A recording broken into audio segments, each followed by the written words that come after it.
মুন্সিগঞ্জের শ্রীনগরে আধিপত্য বিস্তারকে কেন্দ্র করে গুলিবর্ষণ, অস্ত্রসহ গ্রেফতার ৩। তথ্যচিত্রে ইসমাইল আহমেদ টিপু, মুন্সিগঞ্জ প্রতিনিধি। মুন্সিগঞ্জের শ্রীনগর উপজেলায় স্থানীয় আধিপত্য বিস্তারকে কেন্দ্র করে সংঘটিত গুলিবর্ষণের ঘটনায় ৩ জনকে গ্রেফতার করেছে র‍্যাব-১০ ও শ্রীনগর থানা পুলিশের যৌথ আভিযানিক দল। এ সময় তাদের কাছ থেকে আগ্নেয়াস্ত্র, বিপুল পরিমাণ গোলাবারুদ ও যোগাযোগের সরঞ্জাম উদ্ধার করা হয়েছে। রবিবার রাত আনুমানিক ৯:৩০টার দিকে শ্রীনগর থানার বাঘরা ইউনিয়নের রুদ্রপাড়া গ্রামের বালুর মাঠের সামনে এ ঘটনা ঘটে। স্থানীয় সূত্রে জানা যায়, এলাকায় আধিপত্য বিস্তারকে কেন্দ্র করে রুদ্রপাড়া গ্রামের বাসিন্দা আব্দুল মান্নান খান, হারুন খান ও মহসিন খান সহ ৭-৮ জনের একটি পক্ষের সঙ্গে মিজান খানের পক্ষের দীর্ঘদিনের বিরোধ চলছিল।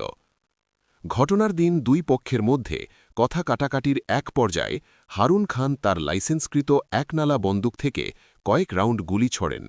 এতে ঘটনাস্থলে উপস্থিত মিজান খান, জয়সন বেগম ও মিনু বেগম গুলিবিদ্ধ হয়ে গুরুতর আহত হন।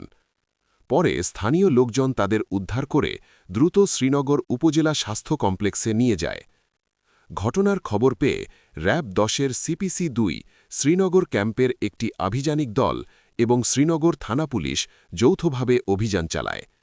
অভিযানে আব্দুল মান্নান খান, হারুন খান ও মহসিন খানকে গ্রেফতার করা হয়। এ সময় তাদের কাছ থেকে একটি একনালা বন্দুক, একটি পিস্তল, বিপুল পরিমাণ গুলি, ৯টি গুলির খোসা এবং একটি ওয়াকিটকি সেট সহ চার্জার উদ্ধার করা হয়।